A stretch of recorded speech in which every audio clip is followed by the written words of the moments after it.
तो पहले तो और अच्छा तैयार कर, लेकिन अपने ना फटा पड़ा है लोग।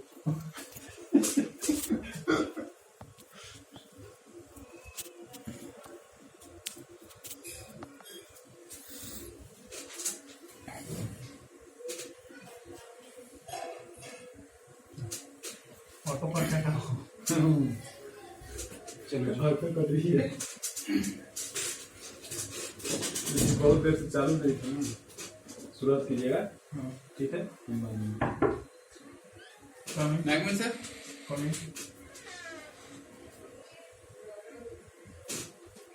Good morning sir. Good morning sir. Thank you sir. की जा रहा जी अपने बारे में कुछ बताइए। सर, जैसा कि आप जानते हैं, मेरा नाम विक्की यादव है। मैं मध्य प्रदेश के छोटे से कस्बे पाथागढ़ा, जिला बैतूल का निवासी हूँ, जिसे एनसीटीसी भी कहते हैं। मैंने अपने ग्रेजुएशन में bachelor of engineering electronics and communication से राजीव गांधी टेक्निकल यूनिवर्सिटी भोपाल से की है। मुझे समकालीन फिल्में देखना और गाने गाने में रुचि है। अपने जिला के विषय में कुछ बताइए, बैतूल के विषय में। बैतूल मूलतः आदिवासियों से आदिवासी प्रभुत्व डिस्ट्रिक्ट है। बैतूल की हिस्ट्री, बैतूल का पुराना नाम बदनूर था। आदिवासी होने कारण बैतूल जंगली एरिया से भरा हुआ है। वहाँ का जंगल एरिया काफी प्रभावित करता है। बैतूल में 2-3 दार्शनिक स्थल है। बैतूल में आपको प्राकृतिक पहाड़ियां मिल जाएंगी, प्राकृतिक सुंदरता मिल जाएंगी, और कई जगह ऐसी जगह है कि जहां आप जाके प्राकृतिक सौंदर्य में मनमुग्ध हो जाएंगे। और अगर हम ज्योग्राफिकल रीजन की बात करें तो पहाड़ी है, सौंदर्य है, वहाँ के आदिवासियों का कल्चर आपको देखने को मिलेगा। वहाँ पे जो बाहर से आए हुए थे, जो अदर कम्युनिटी है, उनके द्वारा भी खेती बाड़ी, मतलब एक ग्रामीण एरिया आपको वहाँ देखने को मिलेगा। आपके पिताश्री माइनिंग में है जी। माइनिंग का कंट्रीब्यूशन इकोनॉमी में कैसा है, क्या है, सबको पता है जी। और जो नक्सली हैं या फिर जो पॉलिटिकल पहुंच वाले लोग हैं, जिनका सोशल स्टेटस बहुत बड़ा है, जी जी उनका इंटरफेयर माइनिंग या नेचुरल रिसोर्सेज पे ज्यादा होता है। जी। इसको कैसे देखते हैं? सर, मेरे पापा माइनिंग में रहे हैं। मैंने भी माइंस देखी हैं। मैंने माइंस में विजिट भी किया है। और वहाँ पे खनन पदार्थ पर जो बड़े लोग होते हैं, जो अमीर लोग होते हैं, जो बाहुबली लोग होते हैं, वो उस चीज पर अपना हक जमाते हैं, पैसा एक्सटॉर्शन करते हैं, और ठेकेदारी के रूप में मजदूरों से भी पैसा खाते हैं। और वहाँ पे जो प्रभाव है, जो नक्सलियों का प्रभाव है, कहीं ना कहीं वो लोग संलिप्त रहते हैं। कहीं ना कहीं प्रॉफिट उनको वहाँ से मिलते रहता है। अगर आपको इस चीज को रोकने के लिए कुछ करना हो तो कोई कदम बताएं। बिल्कुल सर, अगर मैं एक ऑफिसर बन के वहां पे जाता हूँ तो सबसे पहले मैं जो उनके लिंक हैं, मैं उनको लिंक को तोड़ूंगा, क्योंकि जैसे ही लिंक टूट जाएंगे वो दोनों ही अलग अलग हो जाएंगे। और मैं सेपरेट जाकर एक ऑपरेशन चलाऊंगा, जिनमें जितने वहां पे नक्सलिस्ट है उनके लिए अलग ऑपरेशन चलाऊंगा। तो मैं कोशिश करूंगा कि वो सरेंडर कर दे, और जो भी उनका, जहां से भी उनका फंड जनरेट होता है, या जो उनके पीछे के जो क्रिमिनल इन्वॉल्व रहते हैं, उन क्रिमिनल्स पर मैं कोर्ट में उनके अगेंस्ट में मैं केस करूंगा, FIR डालूंगा, और पुलिस की, लोकल पुलिस की सहायता लेते हुए, वहां की राजनीतिक सत्ता लेते हुए मैं उनके खिलाफ केस करूंगा, और कोशिश करूंगा कि उनको जो सजा मिले। ग्रेजुएशन आपका रहा है इंजीनियरिंग से, जी। फिर आप डिफेंस में आना चाहते हैं, सिविल में आना चाहते हैं, जी। इलेक्ट्रिक कम्युनिकेशन से आपका इंजीनियरिंग है। जी। क्या आप नहीं सोच रहे थे कि इस ग्रेजुएशन करने के बाद टॉप एमएनसी वाले जो कंपनी है, अच्छी खासी, उनमें जाके भारत से बाहर जाके अच्छा पैसा और अच्छा लाइफ स्टाइल लिया जा सके? इस डिफेंस में आने की कोई विशेष वजह? सर, डिफेंस में आने की विशेष वजह ये थी कि मैं एक वर्दी के प्रति, एक बेल्ट फोर्स के प्रति मैं बहुत पैशनेट था, बहुत लगाव जुड़ा हुआ था मेरा उससे। इसलिए मैंने 2011 में, जैसे मैं 12वीं पास हुआ, 2011 मैंने एनडीए का एग्जाम दिया। उसके बाद मैंने इंजीनियरिंग की है, लेकिन मैंने उसको प्लान बी के तहत की है कि इन केस कभी भविष्य में ऐसा हो, मेरे सपने पूरे नहीं हो पाते हैं, तो मैं एक इंजीनियर के तौर पे अपना जीवन यापन कर सकूं। लेकिन मेरी पहली प्रेफरेंस हमेशा बेल्ट फोर्स के प्रति रही है, जिसके लिए मैं 2014 से कार्यरत हूँ। 2014 से लेकर मैंने परिश्रम किया है और आज मैं आप लोगों के समक्ष हूँ। माता श्री आपकी हाउस वाइफ है जी। क्या आपको लगता है कि आज के जमाने में महिलाओं को केवल हाउस वाइफ रखना, उन्हें डिफरेंट ऑर्गेनाइजेशन में काम करने देने से जी जी बाधित करता है, या फिर इसके विषय में आपका क्या विचार है? सर, मेरे विचार बिल्कुल पॉजिटिव है। गृहिणी जो भी स्त्रियां होती हैं, उन्हें गृहिणी भर नहीं रहना चाहिए, उन्हें अपने स्किल का डेवलपमेंट करना चाहिए, उन्हें किसी तरीके से समाज में अपनी भागीदारी देना चाहिए और उन भागीदारियों के द्वारा जो भी क्योंकि वो भागीदारी कहीं ना कहीं देश को आगे बढ़ाती है और उनके खुद का भी वुमन एम्पावरमेंट होता है, जो कि आने वाले समाज को नई शिक्षा देता है। बल्कि परिवार में ही रहते हुए जब उनके स्वयं के बच्चे देखेंगे कि हमारे पेरेंट्स किस तरीके से काम कर रहे हैं, तो ये कैसे किया जाए? औरतों को फील्ड में लाया जाए, काम और इकोनॉमी में ज्यादा लाया जाए, तो कैसे लाया जाए? सर, स्टार्टिंग हम कर सकते हैं लिटरेसी रेट को बढ़ाकर, हम उनको शिक्षा दे सकते हैं, हम उन्हें स्किल डेवलपमेंट की क्लासेस दे सकते हैं, हम उनके गुण को और निखारते हुए। तो लोग बच्चियों को पढ़ने नहीं दे रहे हैं ना, मतलब शिक्षित कैसे करें? जैसे कि हरियाणा आपके भारत में एक राज्य है, अपने देश में एक राज्य है, जी उसका जो सेक्स रेशियो है जी बहुत कम है, बहुत कम है। यानी कि वहाँ पे बच्चियां पैदा ही नहीं हो पा रही है। बच्ची अगर पैदा होगी फिर वो जाके बेटी बनेगी, बीवी बनेगी, आगे जो भी है उसको पैदा ही नहीं होने दिया जाए।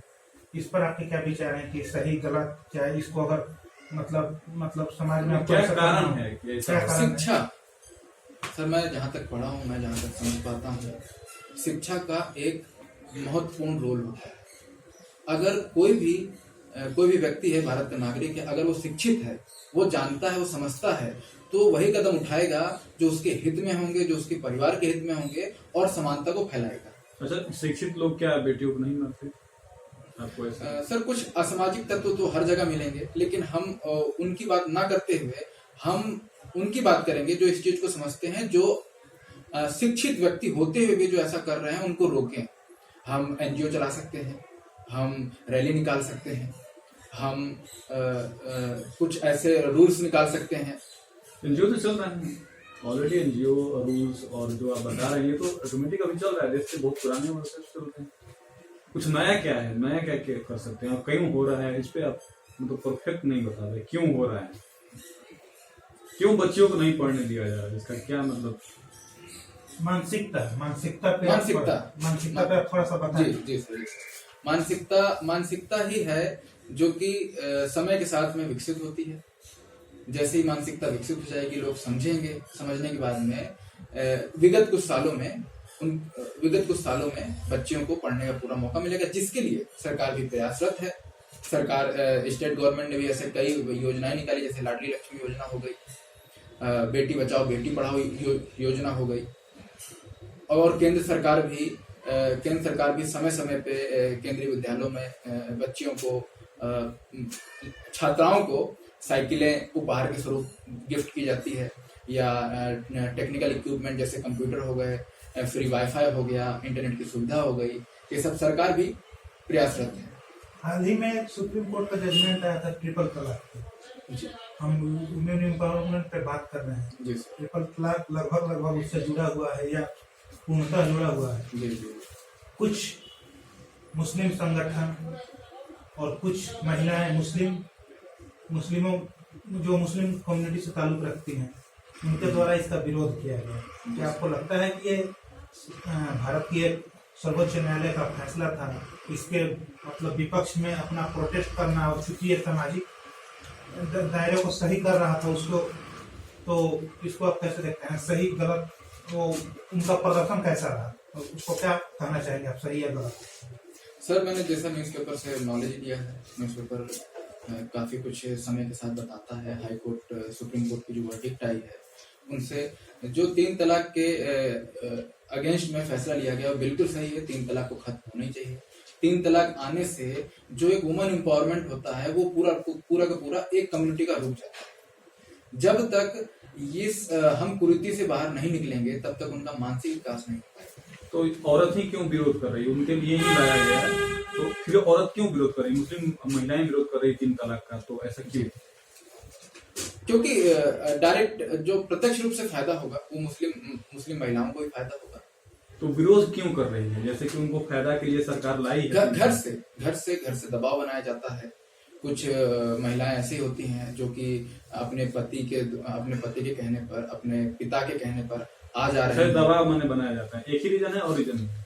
सर रीजन कई है, लेकिन अभी मैं रिकॉल नहीं कर पा रहा हूँ, माफी चाहूंगा।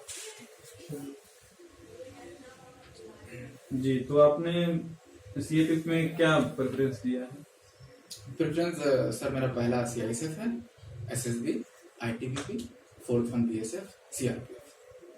अच्छा, तो अभी जो सिलेक्टेड है 1000 के लगभग इंटरव्यू जो दे रहे हैं, जी सर। तो इसमें 80% लोग ऐसे ही दे रहे हैं, ऐसा क्यों?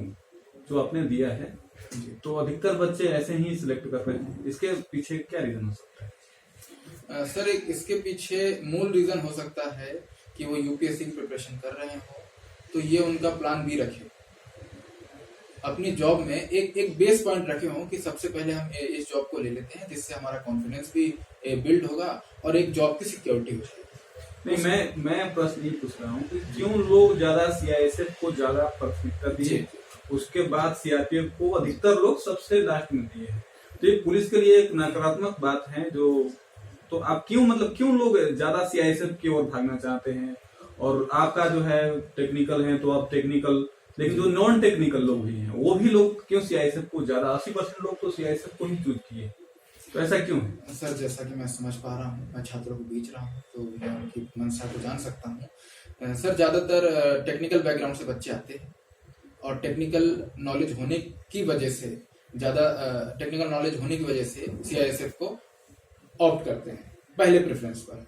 इसके पीछे और भी कई कारण होते हैं, जैसे दिल्ली के मेट्रो स्टेशन में जब वो देखते हैं कि सीआईएसएफ यहाँ पे कैसा काम कर रहा है। दिल्ली से जितने बच्चे हैं तो दिल्ली से नहीं है ना जी, और गांव के भी लोग जो हैं वो भी सीआईएसएफ भी चूज करते हैं, अधिकतर 80%।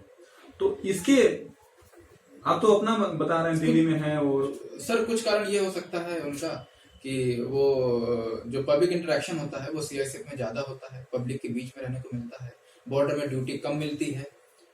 तो ऐसा नहीं आपको लगता है कि वो अपने आराम के लिए ले रहे हैं कि जैसे सीआईएसएफ है तो उनका ज्यादातर बॉर्डर या ऑपरेशन जो नक्सलियों के साथ नहीं होता है, तो ऐसा आपको क्या सिर्फ जॉब है, कहने का मतलब सिर्फ जॉब है। ऐसा आपको क्या लगता है? आपका पहला सीआईएसएफ है, दूसरा एसएसबी है जो भारत नेपाल बॉर्डर पे रहता है। लगभग दोनों सेफ है। सीआरपीएफ ऑपरेशन ज्यादा करती है, इनमें जानकारी ज्यादा है, खतरा ज्यादा है। इसके लिए कुछ मतलब इसके चलते आप प्रेफरेंस कर रहे हैं, बच्चे प्रेफरेंस कर रहे हैं, फिर क्या और वजह कुछ? सर बेशक ऐसा हो सकता है, कुछ बच्चे बेरोजगारी से जूझने के कारण वो जरूर सीआईएसएफ को पहला ऑप्शन दे सकते हैं कि हमें बॉर्डर पर ना जाना पड़े। कुछ बच्चे हो सकते हैं, लेकिन हम सभी बच्चों की बात नहीं कर सकते। हर बच्चे की मानसिकता अलग अलग होती है, हम सारे बच्चे की बात इस तरीके में नहीं कर सकते। अच्छा, तो आपका पुलिस के प्रति ज्यादा रुझान रहा है जी, जैसे होता है, तो असिस्टेंट कमांडेंट में आप मतलब 100% देंगे? बिल्कुल। और असिस्टेंट कमांडेंट बन के देश की सेवा भी करना चाहते हैं जी। तो आगे अगर आप एग्जाम सिविल के देते हैं और उसमें आप सेलेक्ट हो जाते हैं एज ए आईएएस ऑफिसर या कोई भी, तो फिर तो आप असिस्टेंट कमांडेंट छोड़ देंगे? सर अगर यूपी सिविल सर्विस का मैं एग्जाम दूंगा, पहले मैंने आप क्वेश्चन सुन लीजिए, असिस्टेंट कमांडेंट तो फिर छोड़ देंगे जी, तो फिर हम आपको क्यों ले, आपको क्यों चूज करें? फिर तो हमारा बेकार चल जाएगा ये सब ट्रेनिंग देना, आपको उतना प्रशिक्षण देने के बाद पैसा खर्च करना। नहीं सर, बेकार तो नहीं जाएगा, चूंकि मेरा वर्दी के प्रति लगाव रहा है। तो अगर मैं सिविल सर्विस में देता हूँ तो मेरी उसमें ही पहले प्रेफरेंस आईपीएस ही होगी। मैं वर्दी पहन के समाज की सेवा करना चाहता हूँ। समाज से जो भ्रष्टाचार है, जो भी अनवांटेड एलिमेंट्स है, मैं उनको दूर करना चाह रहा हूँ और समाज को एक सभ्य समाज बनाने की कोशिश करूंगा। चाहे मैं बॉर्डर में रहूं, चाहे मैं सिविल के अंदर रहूं, भारत के अंदर रहूं, मेरा काम वही होगा जो सीएपीएफ बॉर्डर में करती है, वही चीज मैं भी यहाँ करूंगा। तो मतलब असिस्टेंट कमांडेंट नहीं छोड़ेंगे कि छोड़ देंगे? नहीं छोड़ेंगे। अच्छा,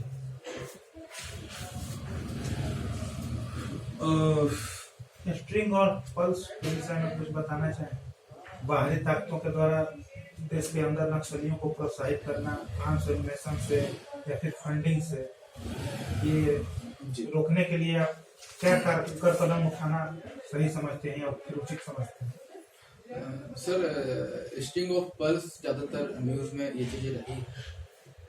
जो समुद्री क्षेत्र है, तो अगर मैं एक ऑफिसर की तरह रहूंगा तो मैं सबसे पहले उनकी कनेक्टिविटी को तोड़ूंगा और मैं डिप्लोमेटिक कोशिश करूंगा कि सरकार दूसरे देशों से बात करे, बायलैटरल डायलॉग होने के बाद डिप्लोमेटिक तरीके से ये चीजें देखें और कोशिश करें कि वहां पे जो भी एनिमी कंट्री है वहां पे वो बेस कैंप ना बना पाए, वहां पे उनका रूट अवरुद्ध हो जाए।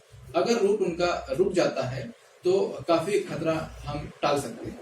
अगर मान लीजिए कि आप डिप्लोमेटिक रास्ता हो गए, अगर आपको सीधा बोला जाए कि जो भी अपने देश में नक्सली कैंप चल रहे हैं या फिर उनके द्वारा जो भी फंडिंग किया जा रहा है जिनका थ्रू आपको पता चल रहा है, तो आप डिप्लोमेटिक वाला रास्ता बताएं। अगर आपको बोला जाए कि सीधे इनको मार के खत्म किया जाए और पूरा यहाँ पे इनका जो बेस कैंप है उसी को खत्म कर दिया जाए, इसको आप सही मानते हैं या गलत? सर, मैं इसको सही मानता हूँ। अगर ऊपर से ऑर्डर आएगा और मुझे ये ऊपर से ऑर्डर आएगा और सही होगा तो मैं ये चीज करूंगा, लेकिन मैं इस तरीके से नहीं करूंगा। मैं सबसे पहले हमारे पास में इंटेलिजेंस विंग होती है, उसके बाद में ऑपरेशन विंग होती है, उसके बाद में घातक टुकड़ियां होती है। तो मैं सबसे पहले इसमें इंक्वायरी बैठाऊंगा। इंक्वायरी करने के बाद में मैं देखूंगा कि ये कहाँ तक सार्थक है। अगर मैं सार्थक पाता हूँ तो घातक टुकड़ियों के द्वारा ऑपरेशन कंडक्ट करवाऊंगा और ऑपरेशन के द्वारा मेरा सबसे ज्यादा यही कार्य होगा कि ज्यादा से ज्यादा नक्सलिस्ट को मारा जाए या ज्यादा से ज्यादा सरेंडर करवाया जाए। ठीक है, तो आप एमपी से हैं जी, और मूल रूप से आप यूपी से भी आपके पिताजी जुड़े हुए हैं। जी जी जी। तो जो नॉर्थ ईस्ट के जो स्टेट हैं, चाहे जो यूपी, बिहार, एमपी जो क्षेत्र है, तो ये दक्षिण भारत से काफी एजुकेशन में या अन्य चीजों में पिछड़ा हुआ है जी। तो इसके कारण क्या है? आपको क्या लगता है क्यों पिछड़े हैं? सर, इसका बहुत बड़ा कारण एक है पॉपुलेशन, जनसंख्या। जो उत्तर भारत है, उत्तर भारत में जनसंख्या बहुत है। अगर हम स्पेशली यूपी की बात करें तो यूपी में लगभग 18 से 20 करोड़ आबादी अकेले यूपी में ही है। एमपी में भी 8 से 9 करोड़ आबादी है, 8 साढ़े 8 करोड़ की आबादी है। राजस्थान में भी हम लगभग यही रेशियो देखेंगे। छत्तीसगढ़ का सर एग्जैक्ट मुझे याद नहीं है, लेकिन उत्तर भारत में ज्यादा पॉपुलेशन होने की वजह से, रिसोर्सेस कम होने की वजह से हम उनका सही तरीके से सही यूज नहीं कर पाते हैं, उनका मैक्सिमम यूटिलाइजेशन हम नहीं दे पाते हैं। तो जनसंख्या ज्यादा होने से ही केवल नहीं सर, एक ये बड़ा मुद्दा है। इसके और भी कारण है। जनसंख्या ज्यादा होने के कारण गरीबी का प्रभाव ज्यादा है। जनसंख्या ज्यादा होने के कारण शिक्षा सबको समान रूप से मिलती है, लेकिन समान रूप से ले नहीं पाते।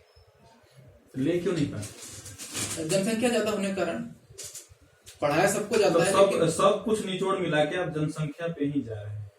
नहीं सर, सिर्फ जनसंख्या नहीं है, पढ़ने का सबका अपना भौगोलिक स्थिति, कुछ ऐतिहासिक रहा होगा, कुछ और भी रहे होंगे कारण। जी, ऐतिहासिक कारण भी है, राजनीतिक कारण भी है, आर्थिक कारण भी है। आर्थिक कारण में वहाँ पे कितना हाँ, तो कुछ मतलब डिफरेंट बताइए। अब जनसंख्या पे ही ज्यादा और बताइए। जैसा कि मैं आर्थिक कारण कह रहा हूँ, तो आर्थिक कारण में पैसा इतना सेंट्रल गवर्नमेंट के द्वारा या स्टेट गवर्नमेंट इतना नहीं इकट्ठा कर पाती है कि वो एजुकेशन में एक अच्छा जीडीपी दे पाए। गरीबी मेन समस्या है। उसके बाद में सर यहाँ बाहुबली एजुकेशन को छोड़ के यहाँ पे जो है एक दूसरे को दबाना, ये जो गांव की राजनीति होती है, जो छोटे छोटे लेवल पर राजनीति होती है, ये भी एक बहुत बड़ा कारण है। आपने एक बात बोला कि रिसोर्सेज की कमी है अपने बीमारू राज्यों में, जो भी आपने मेंशन किया। लेकिन अगर हम देखें तो एमपी आपका हुआ, झारखंड में माइनिंग कोयला का, बस्तर छत्तीसगढ़ का, यहाँ पे तो नेचुरल रिसोर्सेज से एकदम भरप पड़ा है, बहुत ज्यादा है। फिर भी यहाँ पे नक्सली घटनाएं साउथ इंडिया की अपेक्षा ज्यादा है। तो आप इसको क्या, आप तो बोल रहे हैं कि नेचुरल रिसोर्सेज यहाँ पे कम है, जबकि यहाँ पे हैं। यहाँ पे तो कम होना चाहिए था, पॉपुलेशन है लेकिन उसके हिसाब से नेचुरल रिसोर्सेज यहाँ पे हैं। इसको मैनेजमेंट में कहीं आपको दिक्कत दिख रही है? सर बिल्कुल दिक्कत है। राजनीतिक प्रभाव यहाँ पे सबसे ज्यादा है। वोट बैंक की वजह से यहाँ पे वो चीजें नहीं हो पाती जो सरकार को कदम उठानी चाहिए। नक्सलियों का यहाँ पे दबाव ज्यादा है, क्योंकि सीआरपीएफ को एक अच्छे तरीके से इन्वॉल्व करके जो रेड कॉरिडोर है इसका पूरा सफाई किया जाना चाहिए। और मैं कहीं ना कहीं समझता हूँ कि हमारे पास में टेक्निक की भी कमी है, जिससे हम खनिज पदार्थ का दोहन नहीं कर पा रहे हैं। हमारे पास में टेक्निकल एजुकेशन नहीं है, ना ही टेक्निकल इक्विपमेंट है, जिसके द्वारा हम कम समय में ज्यादा से ज्यादा आउटपुट वर्क दे सकें। आप बोल रहे हैं एक शब्द दोहन किया जाना चाहिए नेचुरल रिसोर्सेज का, या फिर सस्टेनेबल डेवलपमेंट यानी कि सतत विकास करके जो होता है जी, दोनों में से आप किसको ऑप्ट करना चाहेंगे? दोहन किया जाए नेचुरल रिसोर्सेज का या फिर सस्टेनेबल डेवलपमेंट? सर मैं सस्टेनेबल डेवलपमेंट के साथ जाना चाहता हूँ। जितना दोहन होना चाहिए हमें सिर्फ उतना ही करना है, और उसके अगेंस्ट में हमें वहां पे वृक्षारोपण, नदियों का सही तरीके से उपयोग होना चाहिए। बस सर अभी याद नहीं आ रहा। कोई और क्वेश्चन है? नक्सलवाद जो सबसे ज्यादा संभावना कहाँ है ज्यादा नक्सलवाद उभरने का? आपको क्या लगता सर उभरने का सबसे ज्यादा नक्सलवाद वहां होता है जहां पर सरकार की नीतियां कारगर सिद्ध नहीं होती है। सरकार की नीतियों के अगेंस्ट में जो भी अनजागरूक, मतलब जो जागरूक व्यक्ति नहीं है, वो डायरेक्ट हानि ना पहुंचा के सरकार के द्वारा बनाई गई इमारतों को हानि पहुंचाता है, जिससे वो अपना गुस्सा बताता है कि हमें यहाँ पे डेवलपमेंट की आवश्यकता है, यहाँ पे डेवलपमेंट होगा, हमें रोजगार मिलेगा, तो हम ये चीज नहीं करेंगे। और चूंकि रोजगार नहीं है तो क्राइम होने के ज्यादा चांसेस नहीं है। तो सरकार की नीति तो लगभग राज्य में अपन नहीं होता कि जहाँ आदिवासी क्षेत्र ज्यादा है वहाँ पे नक्सल इनका आदिवासी से कोई कनेक्शन आपको लग रहा है? जैसे कि जहाँ आदिवासी वहीं पे नक्सल ज्यादा है, जहाँ पे मुख्य धारा के लोग हैं वहाँ पे नक्सलवाद कम है। जी जी। फ्रिंज एलिमेंट आपको ज्यादा मिल जाएंगे, जैसे कि क्रिमिनल लोग हैं, 2-4 ऐसे चोर उचक्के मिल जाएंगे, लेकिन नक्सलवाद वाला काम कम है मुख्य धारा में, मेन स्ट्रीम में। लेकिन जो आदिवासी हो गए, शेड्यूल कास्ट, ट्राइबल एरिया, यहाँ पे ज्यादा है नक्सलवाद। सर इसका मेन मुद्दा यह है कि इनको आसानी से भड़काया जा सकता है। इनको अगर जात पात की बातें इनके सामने करेंगे तो ये एक पक्ष में आ जाएंगे। ऊंच जात सवर्ण की बात करेंगे, एससी की बात करेंगे, एसटी की बात करेंगे। इनके जो पुराने समाज में जो पुरानी कुप्रथाएं चली आ रही हैं, जब उनकी बातें करेंगे तो ये बहुत इजी वे में उनकी बातें मान जाते हैं और क्राइम करने के लिए उठ खड़े होते हैं। अच्छा, आतंकवाद में मुस्लिम कहा जाता है कम्युनिटी ज्यादा इन्वॉल्व है, ऐसा सच्चाई है और ऐसा क्यों है, आपको क्या लगता है? नहीं सर, ये सच्चाई नहीं है। मुस्लिम कम्युनिटी इन्वॉल्व जरूर, लेकिन आतंकवाद का कोई धर्म नहीं होता, कोई कम्युनिटी नहीं होती। उन्हें सिर्फ अपनी सत्ता स्थापित करने के लिए लोगों को डराना,